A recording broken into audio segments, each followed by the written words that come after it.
Yeah, but I think it's essentially in the future, physical work will be a choice. If you want to do it, you can, but you won't need to do it. For fuck's sake.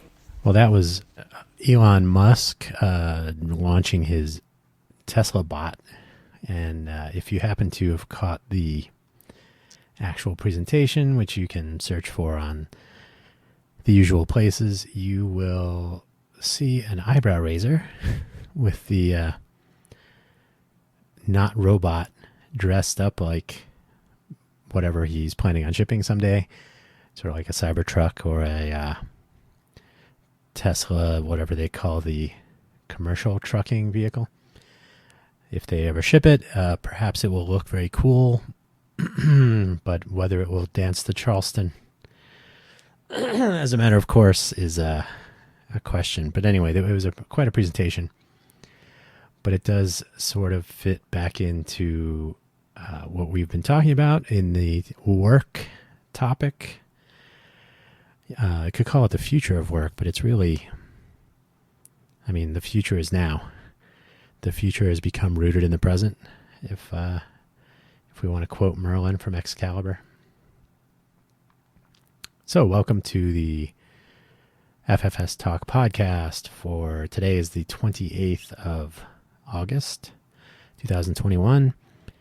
Part 3, there may be a part 4, but part 3, going to try to put the first and second parts together and catch up on some of the media along these topics that have come out just in the past couple weeks. I've put a couple of links in the show notes, which I'll get to in a moment. There's always stuff going on both sides of this. I split it into two gross sides of the coin, so to speak. One being basically if we break it down into those who can perform their work functions from wherever they want, so to speak, right? So virtualizable, and those who cannot.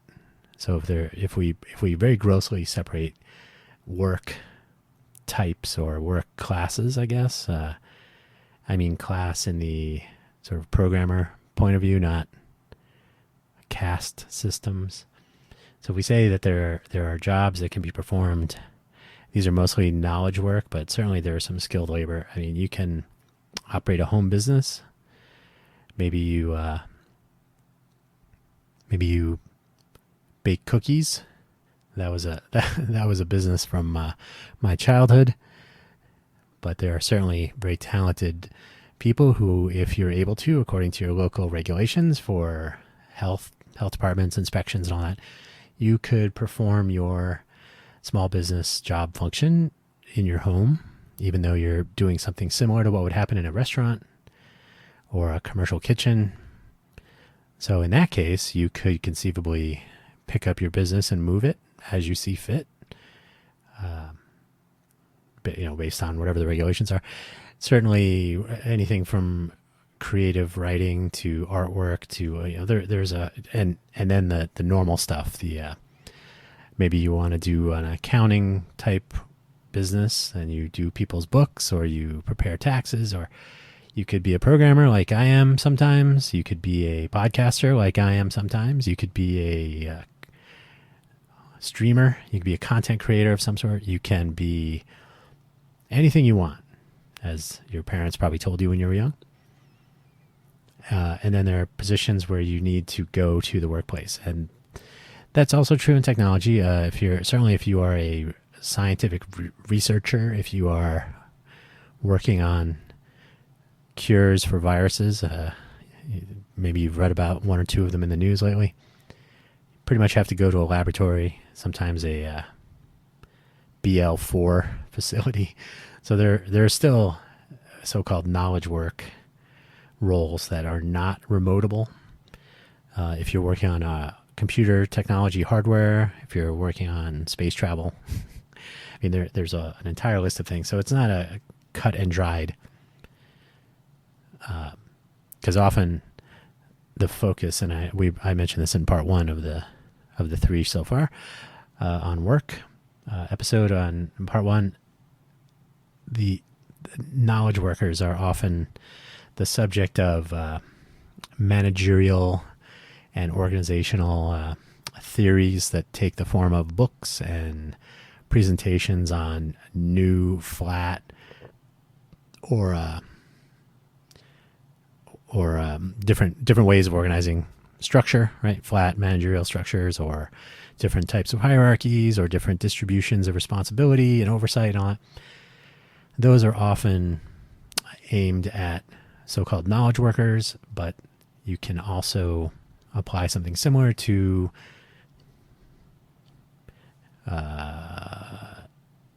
I guess if you have a warehouse, you could manage a warehouse like that. I have not really taken a trip down the Amazon warehouse lane to see how they're merging robotics and humans, which sounds odd to say.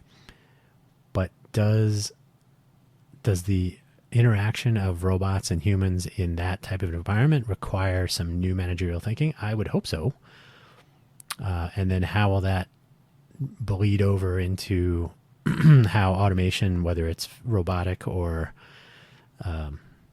what would you say, pure software, in a knowledge work environment, how does that mix together? How does a restaurant robot, how does your robotic bartender, how does a drone, or more likely self-driving or autonomous vehicle delivering your pizza or your Amazon order or your Walmart order or whatever, how do these things interact with the humans, and how does that get managed? That's the first part of the question. And then as Elon, Mr. Musk, as he intimates there, the future of work may come down. Well, you'll be working with some sort of automation, soft or hard, right? You're already seeing automation take over some things. AI is able to, if you believe the Google presentations, manage voice-based support calls, maybe reservation systems, anything repetitive and sort of templatable. Now, if you have a smart speaker in your home today, you're seeing hints of how that interaction takes place and what can be accomplished when voice commands and then eventually more interaction can turn your notions, your needs, your wants into orders and actions, and anything from turning lights on to having that autonomous vehicle deliver your pizza. Right? You may never actually interact with a human when you think about it. And so the future that Musk has sort of hinted at there, he's done this, he's been talking about this for quite a while. The future with AI and the need for UBI, Universal Basic Income. There's a Andrew Yang podcast. I don't even know if he's on. He might be on this one because he debates drawing a blank. What's his name? Mavericks owner? Shark Tank? It'll come to me. Or maybe it won't. But they're debating UBI. And when you think about UBI, and this will be probably the crux of part 3 here. When you think about UBI in the context of job loss to automation, UBI in that case is bridging the gap between production and consumption, right? The economy in most parts of the world is based on people doing work, producing something that is consumable by someone else, and then taking in some sort of money in exchange for the work that they've added to the system. There's a whole discussion about the economics of worker value, and what do you, if you take raw materials and you turn them, you take pizza ingredients, turn it into a pizza, and you sell the pizza, the labor that has gone into creating that pizza has added value to the pizza. That's why even if you don't count, other rent and other overhead, just the fact that the ingredients were turned into a product implies fairly specifically that value has been added, right? So work, whatever form it takes, is part of the economy of taking raw inputs and creating consumable outputs and turning those into some profit and all that stuff. So what happens when a robot, whether it's software or hardware or both, right? So, robots are going to be visible versions of the software that will probably take on more of the jobs that will be lost. We'll get to that in a moment. So when you stop paying people because you've invested in a robot that doesn't need to be paid, and that's something to think about right there, you stop creating this economy force, the market force that turns the producers of things into consumers, right? So if you no longer pay humans to produce things, they are no longer empowered with their paychecks to consume things. So what happens to the economy when the producers are replaced, and in so doing, the consumers are removed from the workflow of the economy? So UBI injects the capital back into the system without much flexibility in the current mode of thinking, so that the consumers have something to spend money on, or they have money to spend on buying things. So if you automate jobs away, you need the consumption. If you don't have the consumption anymore, then there's really no need to make anything, right? Why have a factory that produces widgets? I don't know if laptops, books, food. If you've removed all of the workers from the production side, then they don't have any money to buy anything. So if your market dries up, why build those things in the first place? So it's a loop that needs to be considered. And UBI is, make no mistake, it is about, this is the way it's been pitched. There's no mystery here. When jobs go away, people will need a way to make money to continue participating in the marketplace, and the universal basic income is it. Well, it's one way, and it doesn't paint a very rosy picture when you consider the arguments against, which are, who's going to pay for it and all that. And there's modern monetary theory, and there's which I subscribe to some parts of, except for I personally think the jobs guarantee is tricky. I'm not an economist, so there's the economic view of a jobs guarantee, but the practicality seems a little dubious. But if the notion of a jobs guarantee is competing against the notion of job replacement by automation, then you can't guarantee that something will exist when it doesn't, right? So that becomes tricky. So what happens when you automate the workforce? You lose your you lose your consumer side, and then you end up with these robots doing the work and people doing nothing. Is it a throwback to the time machine? Are the Morlocks doing the work and the Eloi don't have anything to do anymore? Well, let's hope not. So one idea that I threw around, and if you want to come on to an episode sometime in the future and debate or discuss, there's many possibilities, but one idea that I pondered about probably 2 years ago or so, in the present day marketplace, the family unit has, maybe people are working in the family, right?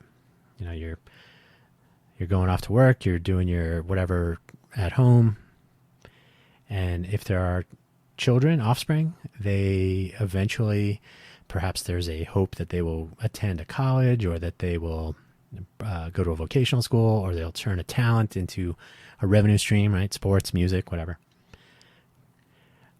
Anything's possible. So there's this notion that there's this ongoing on the labor side. There's this notion of a pool of labor, and this is Musk was sort of referring to this too, right? There's a pool of labor that is regenerating itself, reproduction, offspring, and the notion is that a family, and in some cultures and in some households, there's this inclusion of revenue streams at some point, maybe early, before the children leave home, or however it works out, that they'll add to the revenue stream of the house. Maybe there's a family business. So there's the implication is that when offspring enter the picture, and this was true for how many hundreds or thousands of years, they would participate in the family business, farming perhaps, to keep the family alive, to feed themselves. Family restaurant, family whatever, right? So they may participate in a family business. They may go outside the home and have jobs, work of some sort in one or more places, and perhaps some of the money comes back into the home economy. And in some cultures, the expectation is that the kids will look after the parents, which is reasonable sometimes, although gets tricky. That's why more kids were. Anyway, this is obvious to some, and for others, maybe you haven't even considered that. But the role of investment in the labor pool by humans in offspring is something that is not really. I don't hear it so often in presentations. There's always an assumption that the labor pool is just there, and a Tesla robot may take some of the humans out of the pool and replace them. But there's always this the assumption is that there's just a pool of labor, and if we can replace some of them, that pool will be more of a pool of relaxation. You sit by the pool, don't worry about working in it. And so the idea was normal people, in place of not replacing the human necessarily, but in place of the investment in the future of the revenue generation capacity of offspring. That is, if you have kids, you don't assume that they will go into the workplace and be a part of the economy in the way that they have been. So if you take the investment in your kids, or anyone takes investment in the kids, right? You take some of that and invest in the robotic or automation infrastructure that is always growing now, so that rather than all control of robotics or all control of software automation, machine learning, and all that, rather than it being owned outright by or licensed, that's a whole nother topic. But rather than take Amazon, the evil elephant in the room, in most rooms. So Amazon may own all of its software automation tools and infrastructure, and which they do at present. And they may outsource robotic development. I think they were using Kiva warehouse robots for some time, and whatever else they have going on. So they may have robots roaming the aisles of their warehouse, and the Amazon Go stores are replacing human employees with automated checkout systems, facial recognition, palm prints, all that fun stuff.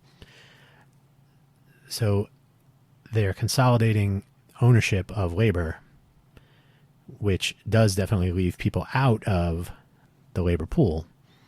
So my notion, my idea, my view is that if the the people that were in the pool are able to participate in what's taking their place, right? So suppose family, rather than having children and assuming that the children will grow up, attend college or vocational school, or will in some way enter the job market, the marketplace, they will take some investment, not all, so this is not intended to replace, but the family can perhaps in a mode similar to saving for college, the family may invest in some way. I don't even know if it's necessarily like dollars or your favorite currency, but in some way, some sort of inclusion of the general population in the robotics marketplace. So rather than sending a child or offspring off to work at Amazon, the family may have some interest, financial, in the automation infrastructure that Amazon is using so that they don't have to hire people. Right? So just like before, where you send your kids off to school and they eventually make money and they kick back some of it to the family, take care of the family into their elder years. So now, if the kids are not going to have the jobs, and people are going to be existing on UBI, well, that gets a little bit tricky. Well, what if the family had investments in the Amazon automation infrastructure, for example, and they get some benefit out of that because Amazon is no longer paying employees, as many anyway, but they still expect people to buy things from them. So how would that work? Well, if I'm an investor in Amazon automation and I get some sort of dividend, maybe it's not a freedom dividend, but maybe it's some sort of return on my investment. How does that? Where does that return come from? Well, the machine that is Amazon has to keep turning with consumerism.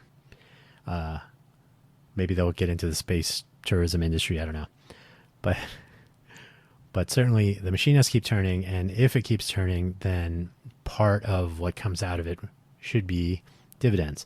I am not an accountant. I'm not going to delve into the possibilities of the accounting that would go on there, but if you would like to discuss that, I will be happy to listen and learn. But by investing in the robots, by investing in the automation infrastructure, the machine learning and AI technologies and the pools of craziness that are continuing to fill, perhaps something other than a universal basic income can be made available to the general population so that consumerism might continue. What does it say about work? Well, the links I've included,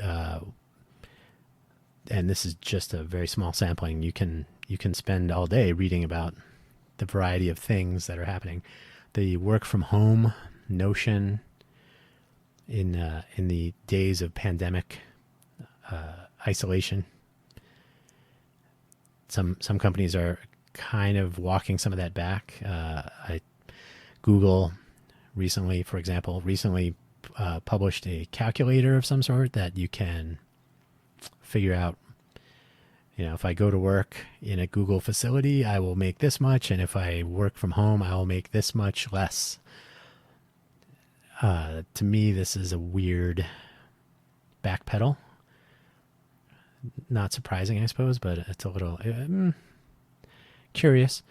There are some companies that have pledged to pay people the same regardless of where they work. That will, if that were to happen in large numbers, that would be local economy difficulty. Anybody who lived in Silicon Valley in the 90s and, up until recently even, having some people making salaries that are outlandish while some don't can really, the gentrification results are difficult. And I think I mentioned this in probably the first part of work. One of my colleagues just one is one example of probably thousands or millions. He was working at a company in Silicon Valley, but was residing in his what do you call it? Territory.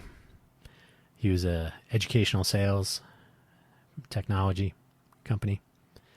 And I recall him saying, this is back in the 90s, but he said, I was paying like 3% of my salary on my mortgage in Houston, I believe.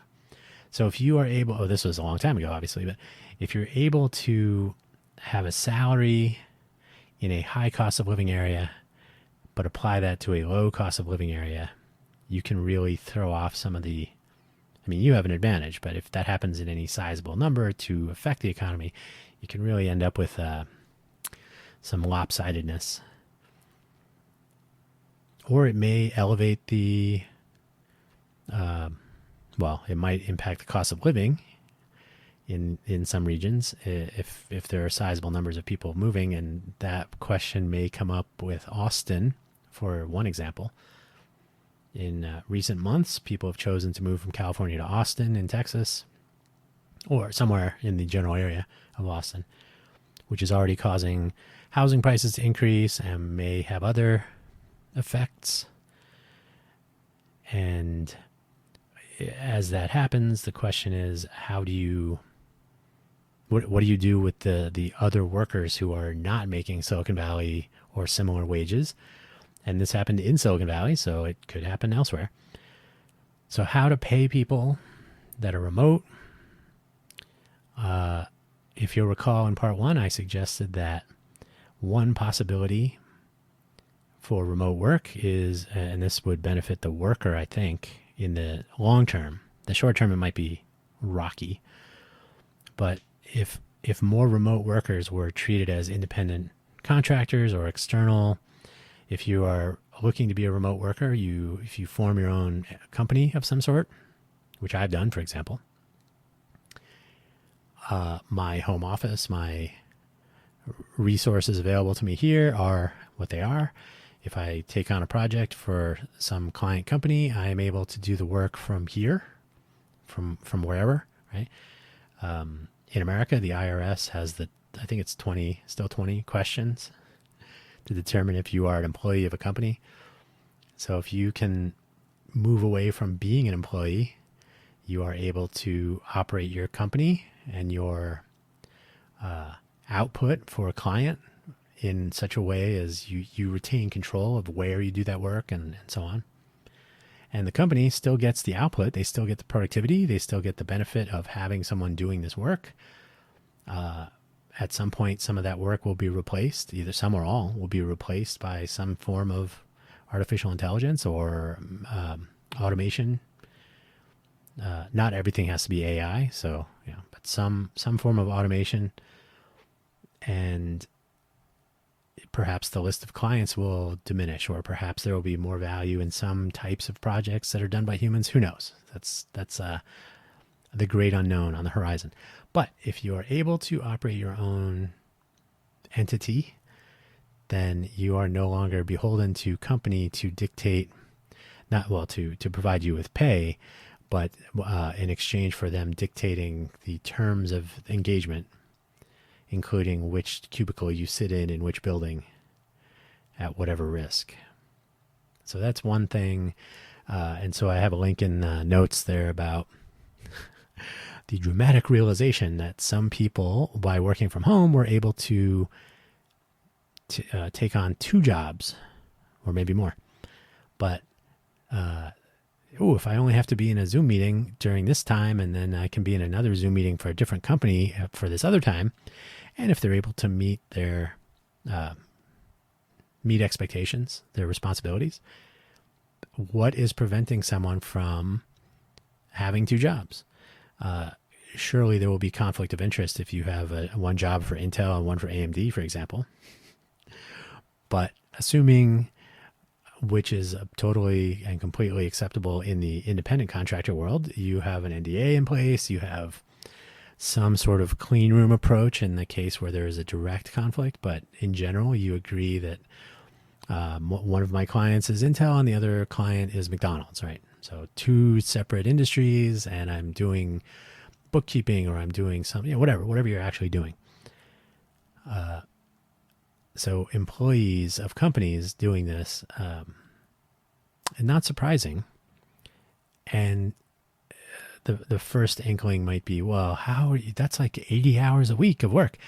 Only if they're punching a clock, or if there's some expectation that a traditional, whatever traditional is at this point, the workday, an 8-hour workday, 5 days a week, or 4 10s, or whatever, is that still required for these types of jobs that can be done with Zoom calls and emails and whatnot?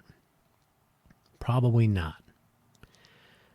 So to me, and this is my opinion on it. So I've already mentioned my opinion on investment in robotics or automation as a way to replace the way people can make money from the labor pool. The labor pool would, in that case, include fewer humans over time and more robots, as a general term. And the people working from home who are tethered to a company, why not work and operate as your own company and make the relationship with the employer into more of a client relationship? And then you don't have to worry about where they tell you to work, because they're unable to. The question then becomes one of healthcare and benefits. And perhaps this is where companies can offer a competitive advantage to working for yourself. However, that would require some manipulation of current regulations and marketplace pressures on how healthcare works, and that's always in the news and beyond the scope of this particular episode. But how do you, as a self-employed person, health insure yourself and your family? The leverage that employers have over you is that the only way to get insurance for, say, a family just getting started and about to have kids, that's a massive expense. And, come and work at a big company and you get healthcare and you get your regular paycheck, and there'll be nothing to worry about, and so on and whatnot. And who can say? So that's on that side of the coin. The other side is the automation of physical labor, and that's what Musk was getting at there.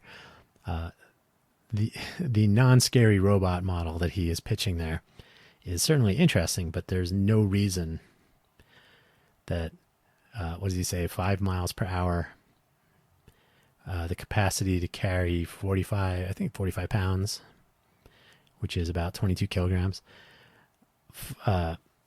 These are very small numbers to allay fears that these will be hunter-killer robots wandering the streets, knocking over pedestrians and punching cars and all that. But there's no reason that mechanized automation won't take that form in some way. Security robots, what was the RoboCop? I'm totally drawing a blank on the, the one, not the RoboCop, but the completely mechanized one. They can be wandering the streets, security robots, sure. But in the warehouse, there will be heavy lifting, specialized, mechanized devices that will move items from A to B, or load and pack and ship and all that. Same in restaurants, same in wherever it is. So to present robotics as if it were, some human form, unimposing, completely safe. That's like saying all cars will be black. No matter what color you want, it's black. That's a Ford reference.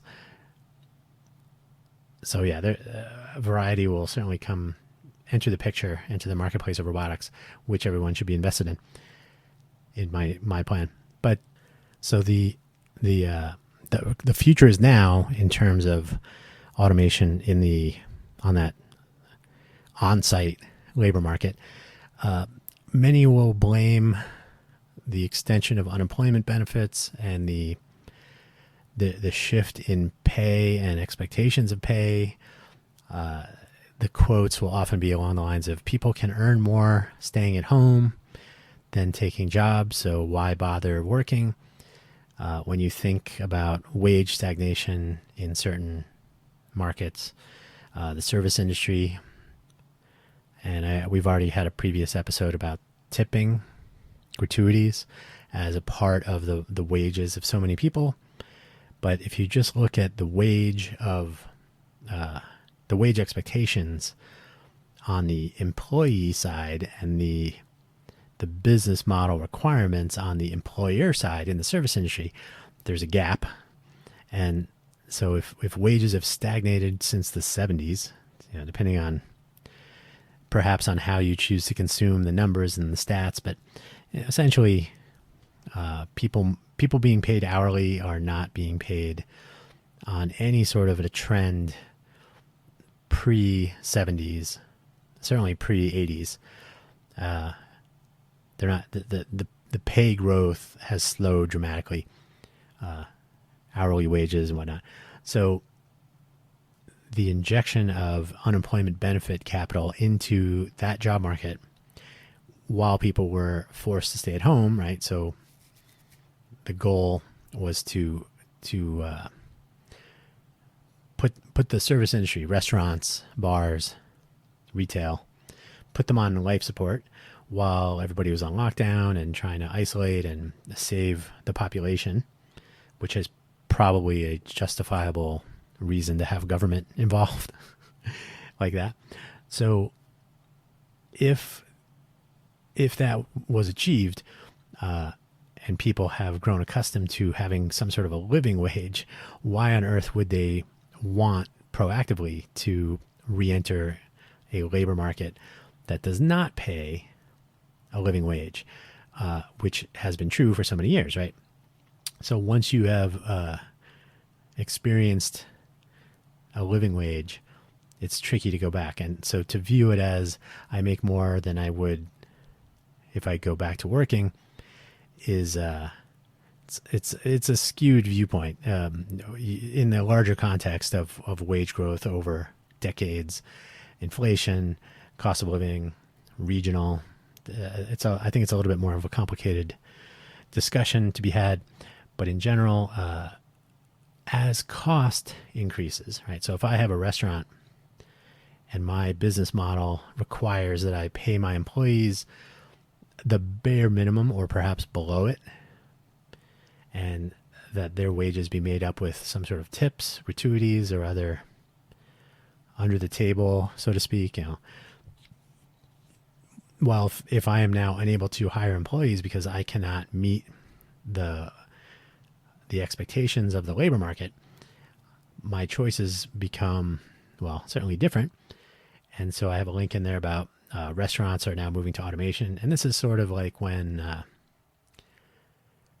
as it becomes more and more expensive to pull oil out of the ground, there are more and more options available.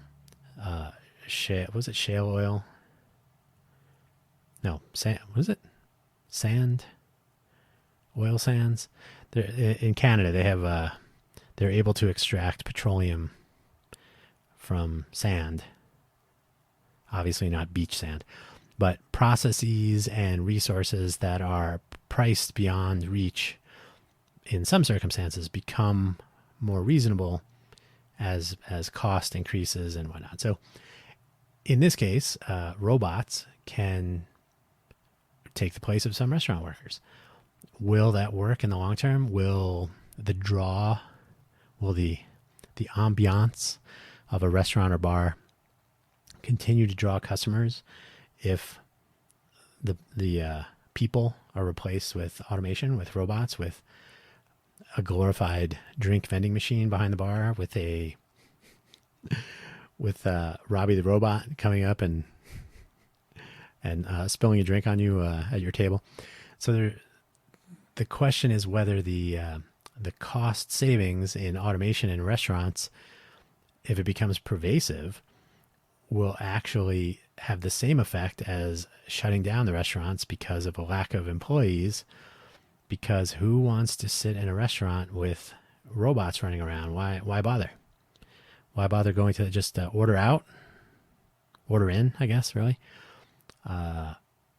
Cook at home, or perhaps go to the restaurants that have humans, if that's appealing. And the way a control feedback loop works, I suppose, if humans are the preferred employee pool to work with in the service industry, then those who can cross the gap, can bridge between their business model and the wage expectations and keep humans in the loop, may draw more customers, may make more money, and may end up rising to the top of the restaurant food chain or bars or similar. As far as retail, Amazon Go is making the automated, probably grocery store eventually, I think convenience market initially. They're making that a reality. It's becoming more pervasive over time and will continue to do so almost certainly. When you can walk into a 7-Eleven, for example, Circle K or Aldi, pick your spot wherever you are. A secure entry, right? If you're not able to interact with our automation system, you can't come into the store. So presumably you've allowed someone in who is in a compatible consumer mode, right? Your palm print, your phone, or your eyeball, or whatever. You conduct your business and you leave. And you spilled a drink on the floor. Well, there's some robot that will come out and clean the floor. If you've seen The Fifth Element, you know one version of what that might look like. But the need for, and obviously there'll be video surveillance, and you will already have identified yourself. So if you choose to steal things or vandalize the property, some Blade Runner style flying police car will be over your head 2 minutes later. So the future of work in those environments, for humans, it might be very interesting. Will human interaction with customers in the retail setting continue to be interesting? Probably not in many cases. So I mentioned the restaurants and bars. Anything where there's interaction, if you've got your regular pub or neighborhood bar, you probably go for the people, right? No one has to go to a restaurant. You probably go there because the owner or the staff or the food, which is prepared by people.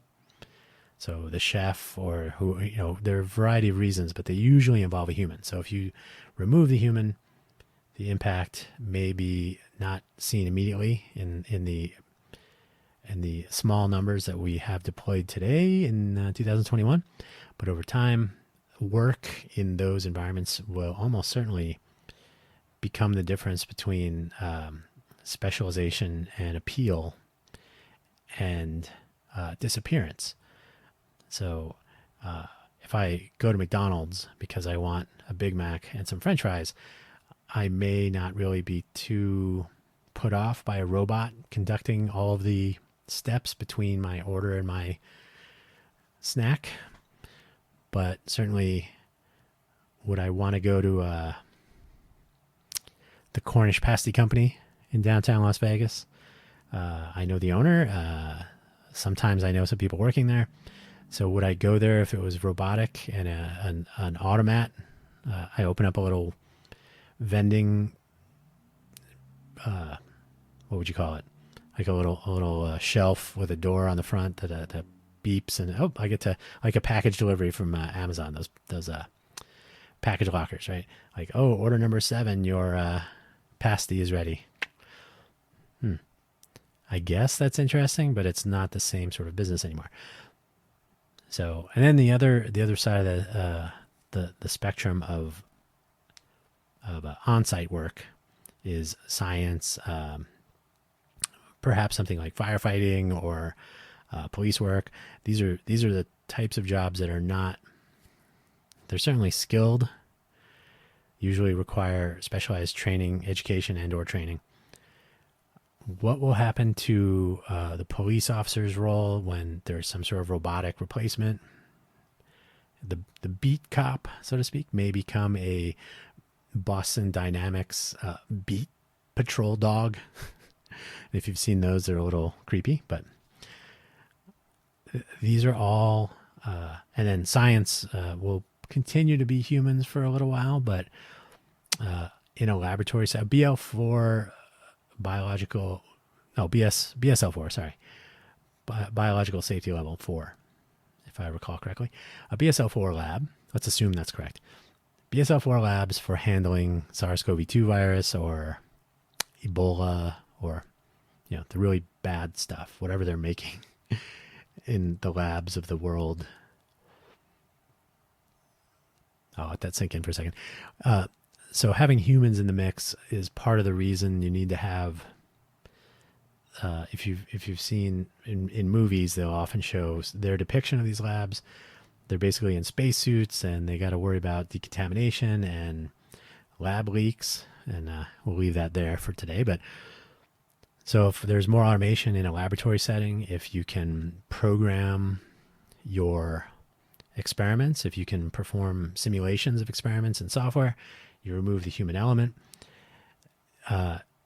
certainly from the primary contact, right, with pathogens or with chemicals that are dangerous.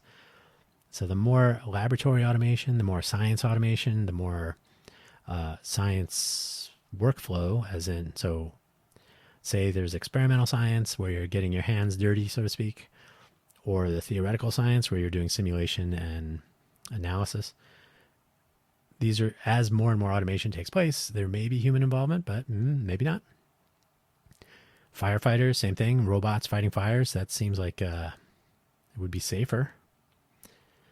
So the possibilities for both sides of the work coin, as I've sort of drawn the picture, the knowledge work, the skilled remote labor that doesn't have to be tied to a particular location, or people who are tied to a location, and again, it's not necessarily correlated with skill and education and knowledge, right? So the location independent and location bound sides of the coins probably split in a perpendicular with knowledge work and is unskilled. I don't know if that's insulting, but anyway, skilled and unskilled, knowledge versus physical labor, however you want to break that down. So the future of these things is the present. These things are happening now.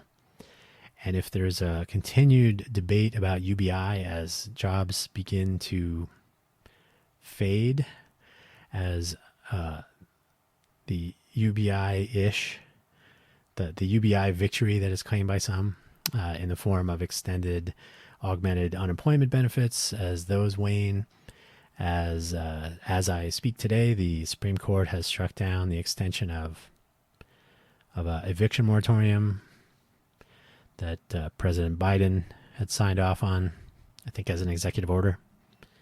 So if the safety nets are removed and the job market is not keeping up with the housing bubble, and so there's all kinds of moving parts that we will be testing in short order, as some of those nets have been in place and are being removed. What will happen, and what will we do about it? And as a member of the labor pool, and in my case, the virtualizable, hopefully knowledge skilled labor side, how will this impact me? How will it impact you? Hopefully you're asking how it will impact you. The future looks weird. I hope this leads to a much more interesting and detailed conversation about what it will mean to work, how consumerism will be affected by the jobs going to automation. I'll transition out of this topic with this. I was in line at an airport. Our flight had been canceled, And so, chit chat with my fellow passengers as we were getting our flight and accommodation plans all sorted and whatnot. And one of the people behind me said, somehow the conversation fell into this automation notion. He said, well, I'm a truck driver. I'm not too worried about this. They can't do away with us. Convinced quite firmly that, and not outlandish to think this, that the backbone of the U.S. economy anyway is the ability to transport goods around the country. That's plain and simple. That's obvious. If you have ever looked at how products move around the country, from food to shipping things, actual finished goods, raw materials, foods, finished food products, packaged foods. So all this stuff moves around the country as blood through a body. So the thought that could go away was unfathomable to this person who is a professional truck driver. But when you look at the numbers, what's the cost that most companies want to factor out? Well, it's a no-brainer. We need to move our products around the country. If we can do that with robots, we don't need to pay people. Robots can drive 24/7. They don't need to sleep. They don't need to, robots can drive all the time. They won't complain. They won't speed. They won't, ideally, won't crash, won't kill people. They won't hit bicyclists. They won't hit walls, posts, right? They'll show up on time. The list goes on. So it was curious to me, and this was a conversation from 5 years ago. So we'll see what happens 5 years hence. If that person was correct to be unshaken. Same with restaurants and bars here in Vegas. Will people rush to automate away the frontline servers, the bartenders? Will grocery stores replace their employees in checkout with face and eyeball recognition software and stocking robots? We'll see. These are all possibilities, and it may come down to whether the human consumer is willing to give up being in the labor pool, accept whatever alternate form of income, revenue, depending on your accounting, I guess, and whether you will patronize and support this notion of the migration of employment and jobs and labor to automation, and for the sake of increasing profit margins and maintaining the connection to consumers, which are you and me. So this is a topic that I hope will draw some attention and discussion. I think it's a weird time right now. I referred to Merlin's quote from Excalibur, the future has become rooted in the present. We are entering the, Andrew Yang is not necessarily the end all and be all on this topic, but he's been including this in his UBI discussion that the future of job loss to automation is very real, and it is happening now. And so what does that mean to work in the present?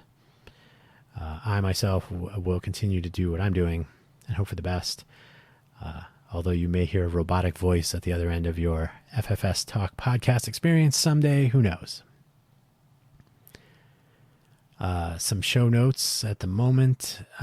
Normally I would do a meta episode, but that will come in the next week or two. Presently, there's a show notes newsletter published on Substack, and there's a weekend newsletter that was coming from Review, which is a Twitter property. And I've moved towards consolidating into just using the Review platform. Ironically, because my selection criteria was not necessarily met by either, which is a different story for another day. But Review has an API, an application programmer's interface. Not a great API. It is buggy. It is incomplete. But Substack has no plans to offer any API. So I was forced to come to a decision, choose one or the other, just because having two separate platforms to publish on was not practical. It was experimental, not practical. And so the show notes newsletter published on Substack will be migrating to Review for a unified platform experience. Ultimately, self-publishing and self-hosting, this goes right back to the personal agency of being self-employed or having your own company of some sort to interact in the marketplace, relying on Review in this example, and their not ideal implementation of their API. So it's good, probably not good enough, certainly not sufficient, but it is a step. Maybe they'll improve it, who knows? But it does fit into the general philosophy I've just espoused, which is to have some personal agency and maintain it. Moving forward, self-publishing, self-hosting, operating one's own platform. You can look at the OnlyFans debacle. If you don't know what I'm talking about, don't worry about it. But their drastic change and then their change back is probably a harbinger for some content creator ponderings. If they're smart, they will, about whether loyalty to a particular platform is a good idea. So in my case, being loyal to Review or Substack is not really the question. It's a means to an end. Ideally, being roped in or being in a silo is not something that will happen too often. Personal agency. The future of work may not provide that, or it may very well provide that. And if it's possible and available to you, I would suggest that you investigate it. And if you want to talk about that, come on down. Send an email to join@ffstalk.com. That's an email. There's a link in the show notes. You can click on it, but you can send it. join@ffs.com. Not too complicated. Just say when you want to be on and a topic, if you would. And we can talk about work. We can talk about economeering. We can talk about gratuities. I thought that would be more controversial, but I didn't really get any responses on that yet. But come on over and we can discuss particular topics. The FFS Talk podcast is topic oriented. You can also join in the Quaggling Sand podcast, which is much more broad and less structured. And if you have particular projects, or maybe you think forming your own company and doing some of the stuff I've talked about here is interesting, or maybe you have some accounting automation, or you have creative writing automation, or you do Photoshop, anything's possible. So the two separate podcasts, I'm cross-promoting myself here. This one is more topic, Quaggling Sand, more creative work. Come on either. Join at ffstalk.com. Join at Quaggling Sand, QUOGGLINGSAND. Quaggling Sand, by the way, is sometimes called pins and needles. It's a word I invented.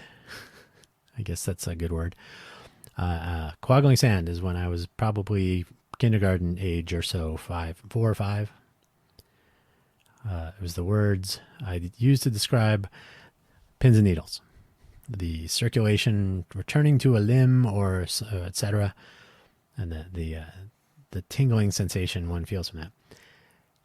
So check out either.